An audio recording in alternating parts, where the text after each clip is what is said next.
Boa noite, pessoal! Aqui é o professor Lucas e nesta aula estaremos entrando no tópico derivada parcial de funções de várias variáveis. Nesta aula estaremos abordando as notações utilizadas para representar derivadas parciais, como também sua definição formal e regras práticas para calcular derivadas parciais de primeira e segunda ordem. Em cálculo 1, vimos que, dado uma função do tipo y igual a f de x, podíamos representar a derivada dessa função com respeito à variável x através de y' ou da notação dy dx, ou ainda neste caso df dx. Agora estamos trabalhando com funções de várias variáveis e não só uma como tínhamos anteriormente. E com isso podemos derivar esta função com respeito a qualquer uma das n variáveis que nossa função depende. Podemos representar a derivada da nossa função f com respeito à variável xi de duas formas, como apresentado. Podemos colocar a função f com o subscrito xi ou ainda escrevermos de forma similar ao que utilizávamos para apresentar a derivada de funções de uma variável. Notem que, apesar de similar, o símbolo para derivadas parciais é levemente diferente, onde temos um d um pouco arredondado. Esse símbolo se lê como del, ficando neste caso ΔF ΔXi.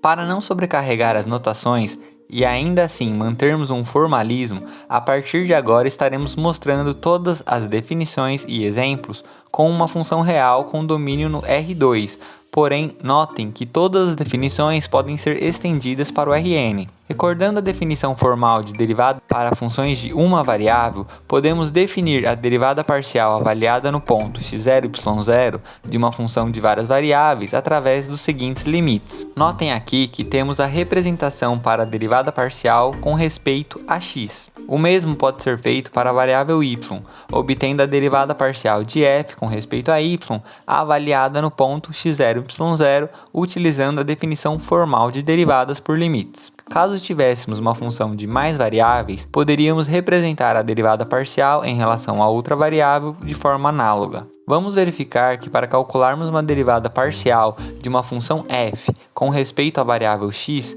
podemos aplicar todas as técnicas estudadas para funções de uma variável, tratando a variável y como uma constante. Considere a função f de xy igual a 2x² menos x vezes y mais y² mais 1. Vamos calcular a derivada parcial de f em relação à variável x, ou seja, ΔF ΔX. Tratando o y como uma constante qualquer, obtemos que a derivada de 2x² irá resultar em 4x, a derivada de menos x vezes y irá resultar em menos 1 vezes y, e a derivada de y² mais 1, por ser uma constante com respeito a x, resultará em 0. Sendo assim, obtemos que ΔF ΔX é igual a 4x menos y. Vamos calcular agora a derivada parcial de f com respeito a y. Notem que existem diferentes notações para representar derivadas parciais, sendo necessário compreender a escrita de cada uma. Neste caso, temos que 2x² será uma constante com respeito a y agora, logo sua derivada será 0. A derivada de menos x vezes y agora será menos x vezes 1, já que estamos derivando em relação a y.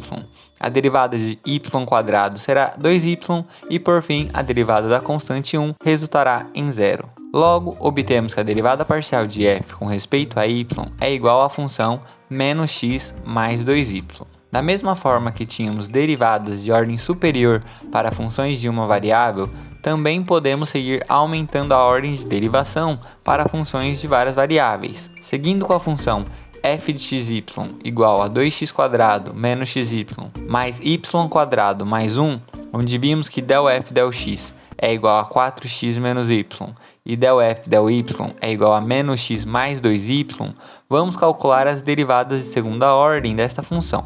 Vemos aqui que teremos 4 opções de derivadas de segunda ordem, sendo elas obtidas ao derivarmos ΔF ΔX ou ΔF ΔY com respeito a x ou a y. Para derivadas de ordem 2, utilizamos a seguinte notação e basta realizarmos a segunda derivada sempre notando quais variáveis serão tratadas como constante. Sendo assim, Ao derivarmos 4x menos y com respeito a x, obtemos que del2f del x2 será igual a 4. Porém, se derivarmos agora com respeito a y, obteríamos menos 1. O mesmo pode ser feito agora com a função menos x mais 2y, onde ao derivarmos com respeito a x, obtemos menos 1, e ao derivarmos com respeito a y, obtemos 2. Notem que ao derivarmos nossa função f, primeiro em relação a x e depois em relação a y, ou primeiro em relação a y e depois em relação a x, o resultado obtido foi o mesmo. Essas derivadas que alternam a variável sendo derivada são chamadas de derivadas mistas, e vocês perceberão que com frequência essa igualdade será verdadeira. Existe um teorema chamado de Teorema de Schwarz para aqueles que queiram se aprofundar mais, que garante a igualdade para as derivadas mistas sempre que elas são dadas por funções contínuas. Nas próximas aulas, veremos que essas funções descrevem características geométricas importantes da função f, da mesma forma que vimos que as derivadas diziam das funções de uma variável. Assim, encerramos por enquanto. Muito obrigado, pessoal, e até a próxima aula.